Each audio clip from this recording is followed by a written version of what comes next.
চাইলে পুরো বাংলাদেশকে আরো একবার স্বাধীন করার মতো ক্ষমতা রাখে। যখন এই এনসিপির জন্ম হয় নাই তখন তো কিন্তু এই ছাত্রদল আন্দোলনে মাঠে এই স্বৈর শাসকের বিরুদ্ধে আন্দোলন করে গেছে।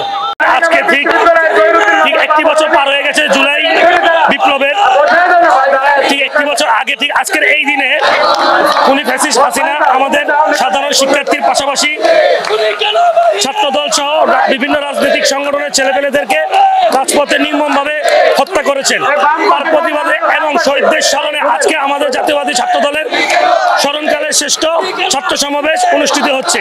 আমাদের দাবি একটি, আগামীতে যেন কখনো কোনো স্বৈরাচার সরকার এসে সাধারণ ছাত্রছাত্রীদের সাথে এমন নিষ্ঠুর নির্যাতন এবং হত্যাকাণ্ড চালাতে না পারে, তার জন্য সাধারণ শিক্ষার্থীদের নিরাপত্তা এবং সুশিক্ষা নিশ্চিতের জন্য আজকে আমাদের এই ছাত্র সমাবেশ। আপনারা জানেন আসলে স্বৈরাচার গেলেও তাদের দোসরগুলো এখনো দেশের মধ্যেই রয়েছে।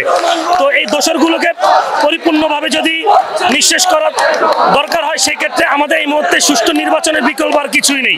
নির্বাচন ব্যতীত এই দোসরদেরকে সুনিশ্চিত করে আইনের কাঠগড়ায় দাঁড় করানোটা কঠিন হয়ে যাবে। কারণ আপনারা দেখছেন এখন আওয়ামী লীগের বিভিন্ন দোসর, বিভিন্ন নতুন রাজনৈতিক দল, জামাতে ইসলাম এবং শিবির, বিভিন্ন নতুন রাজনৈতিক দলগুলো এবং পুরাতন রাজনৈতিক দলগুলোর ছত্রছায়াতে তারা তাদের লেবাস পরিবর্তন করছে। এই লেবাস পরিবর্তনকে ঠেকাতে হলে এই মুহূর্তে দরকার একটি সুষ্ঠু নির্বাচন ব্যবস্থা এবং নির্বাচনের মাধ্যমে যে সরকার গঠন হবে সেই সরকার আইনগতভাবে এই দোষরদেরকে শাস্তির আয়তায় নিয়ে আসবে। তাতে আমার মনে হচ্ছে স্বৈরশাসনের দোষর যারা তাদেরকে সুষ্ঠু বিচারের আয়তায় আনা সম্ভব। আমরা জানি ছাত্রদল ইতিহাস ঐতিহ্যের একটা সংগঠন। এই সংগঠনকে এই 24-এর বাংলাদেশে একটি শ্রেণী প্রশ্নবিদ্ধ করার চেষ্টা করতেছে। তাদেরকে আমরা স্মরণ করিয়ে দিতে চাই, এই ছাত্রদল শহীদদের হাতে গড়া সংগঠন। যেই সংগঠন খালেদা জিয়ার নেতৃত্বে দীর্ঘ 9টি বছর স্বৈরাচারী এরশাদের সরকারের আন্দোলন করে এই ছাত্রদল প্রতিষ্ঠিত হয়ে ঢাকার রাজপথে কেন সারা বাংলাদেশে ছাত্রদলের শক্তিমত্তা প্রকাশ জানান দিয়েছে। ঠিক তারই ধারাবাহিকতায় ফ্যাসিবাদী সরকার শেখ হাসিনা সরকারের 16টা বছরের গুম হত্যা নির্যাতনের অন্যতম নিপীড়নের শিকার হয়েছিল বাংলাদেশ জাতীয়বাদী ছাত্রদল। কিন্তু আমরা দেখতেছি 24-এর গণ অভ্যুত্থানে এই অভ্যুত্থানকে একটি মহল তাদের নিজস্ব ক্রেডিট নেওয়ার জন্য ছাত্রদলকে নানানভাবে প্রশ্নবিদ্ধ করার চেষ্টা করতেছে। কিন্তু আমরা তাদেরকে স্মরণ করিয়ে দিতে চাই, 7 মার্চের ভাষণ শেখ মুজিব দিয়েছিলেন, কিন্তু স্বাধীনতার ঘোষণা শেখ মুজিব দিতে পারে নাই। যেটার ঘোষণা দিয়েছিলেন শহীদ পেয়েছিলেন রাষ্ট্রপতি জিয়াউর রহমান। ঠিক তেমনি ভাবে শহীদ পেয়েছিলেন জিয়াউর রহমানের নেতৃত্বে এই ঢাকার বুকে 7 কোশের পোকার মতো গেরিলা যোদ্ধারা জন্ম নিয়েছে। 24-এর বাংলাদেশে হয়তো আজকে যারা ক্রেডিটের রাজনীতি করতেছে, ছাত্রদলকে প্রশ্নবিদ্ধ করতেছে, তারা হয়তো মিডিয়ার ফ্রন্টে ছিল, কিন্তু আন্দোলন সংগ্রামের রাজপথের বলিষ্ঠ একনিষ্ঠ এবং যেই এই ফ্যাসিবাদী সরকারকে পতনের জন্য অন্যতম ভূমিকা রেখেছে বাংলাদেশ জাতীয়তাবাদী ছাত্রদল। সেটা আজকে এই শাহবাগের মঞ্চে আরো একবার আমরা বাংলাদেশ জাতীয়তাবাদী ছাত্রদল দেখিয়ে দিচ্ছে, ছাত্রদল চাইলে পুরো বাংলাদেশকে আরো একবার স্বাধীন করার মতো ক্ষমতা রাখে। আমাদের মূল লক্ষ্য জুলাই আগস্টের হত্যাকাণ্ডের বিচার এবং আমাদের দেশনায়ক তারেক রহমান আমাদের ছাত্র সংগঠনকে আগামী দেশ গড়ার লক্ষ্যে যে ডাক দিয়েছেন এবং তিনি আসার জন্য আমাদেরকে সংঘবদ্ধ করতে বলেছেন। আগামী নির্বাচনে কিভাবে দেশকে সুসংগঠিত করা যায়, ছাত্রদল ছাত্র নেতৃত্বের মাধ্যমে কিভাবে দেশকে এগিয়ে নিয়ে যাওয়া যায় এবং জুলাই আগস্টের হত্যাকাণ্ডের বিচার সুনিশ্চিত করার জন্য আমাদের এই আজকের এই প্রোগ্রাম।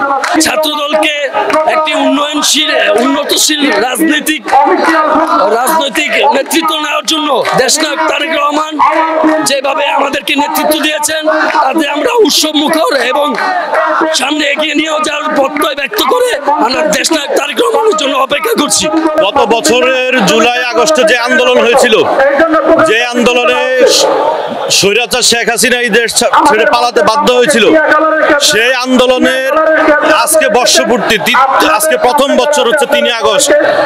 আমাদের বাংলাদেশ জাতীয়তাবাদী ছাত্রদলের 142 জন যোদ্ধা এই আন্দোলনে শহীদ হয়েছে। এই আন্দোলনে ছাত্রদল, বিএনপি তথাপরি আমরা সবাই রাজপথে একসাথে নেমে হাসিনার পতন নিশ্চিত করছি। এটার বর্ষপূর্তি আজকে আমরা পালন করতেছি এবং জুলাই আগস্ট আন্দোলনে ছাত্রদলের যে অবদান, এই সমাবেশের মাধ্যমে আমরা সেটা দেশবাসীকে জানাতে চাই। এই সমাবেশের মাধ্যমে আমরা সেটা দেশবাসীর কাছে তুলে ধরবো যে ছাত্রদল এই জুলাই আগস্ট আন্দোলনে কি ভূমিকা নিয়েছিল, কিভাবে তারা আন্দোলন করে খুনি শেখ হাসিনাকে দেশ ছেড়ে পালাতে বাধ্য করেছিল। সেই বার্তা আমরা সারা দেশবাসীকে দেব।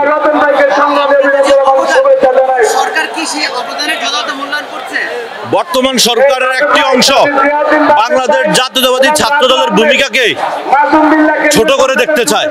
বাংলাদেশ জাতীয়তাবাদী ছাত্র দল যে ভূমিকা নিয়েছে তারা সেটাকে যথাযথভাবে স্বীকৃতি দিতে কার্পণ্য করে। তাদের এই হীন চেষ্টার আমরা নিন্দা জানাই। তাদের উদ্দেশ্যে বলতে চাই, ছাত্রদল ক্রেডিটের রাজনীতি করে না। ছাত্রদল এই দেশের টানে, গণতন্ত্রের টানে সবসময় রাজপথে ছিল, ভবিষ্যতে থাকবে ইনশাল্লাহ। আমাদের নির্দিষ্ট কোনো বার্তা দেওয়া হয় নাই। আমরা জুলাই আগস্টে যারা আন্দোলনে শহীদ হয়েছে এবং আমাদের এক দফা যে দাবিটা আমাদের যে দেশনায়ক তারেক রহমান বলেছে, আর আজকে যে সেই বর্ষপূর্তি উপলক্ষে আজকের এই আয়োজন। ছাত্রদল মূলত বরাবর দীর্ঘ ফ্যাসিস্ট আমল থেকে 17 বছর যে লাগাতার যে কর্মসূচি আমরা পালন করেছি তা আপনারা সর্বোচ্চভাবে দেখছেন। জুলাই আগস্টে এখন অনেকেই বলতেছে যে তাদের সর্বোচ্চ ভূমিকা ছিল। আপনারা তো সরজমিনে দেখেছেন ছাত্রদলের ভূমিকা কি ছিল। আমাদের অসংখ্য অগণিত অনেকে শহীদ হয়েছে, অনেকে পঙ্গুত্ব বরণ করেছে, আর দীর্ঘ 17 বছর তো সর্বোচ্চ নির্যাতনের শিকার হয়েছে ছাত্রদল। যখন এই এনসিপির জন্ম হয় নাই তখন তো কিন্তু এই ছাত্রদল আন্দোলনে মাঠে এই স্বৈর শাসকের বিরুদ্ধে আন্দোলন করে গেছে। আমরা বর্তমান সরকার যথাযথ মূল্যায়ন করবে কিনা সেটা এখনো বলতে পারি না, কিন্তু যদি যোগ্যতার মাপকাঠিতে আমাদেরকে দেখে তাহলে সর্বোচ্চ ভূমিকা কিন্তু এই জুলাই আগস্টে আমাদেরই ছিল।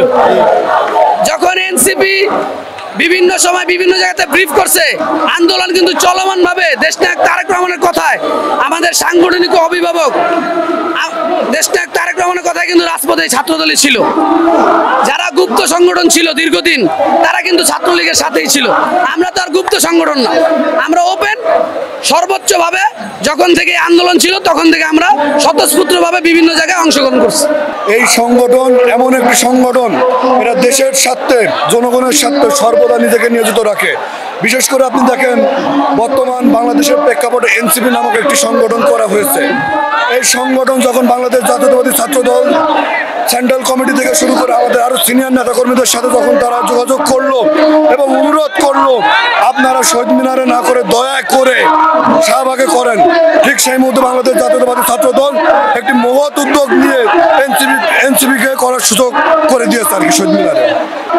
বাংলাদেশের স্বপ্নের সারথী দেশনায়ক জনাব তারেক রহমান ইনশাল্লাহ আমাদের দেশে আসবে, সেই বার্তাটাই আমরা দিতে চাই। দেখেন বাংলাদেশ জাতীয়তাবাদী ছাত্রদল একটি সুসংগঠিত সংগঠন। তারা সংগঠনের জন্য, দেশের জন্য সুশৃঙ্খলভাবে সবসময় চিন্তা ভাবনা করে এবং বাংলাদেশের ধারাবাহিকতা যখন যেখানে যেভাবে প্রয়োজন ঠিক সেইভাবে বাংলাদেশ জাতীয়তাবাদী ছাত্রদল সেখানে মুভ করে।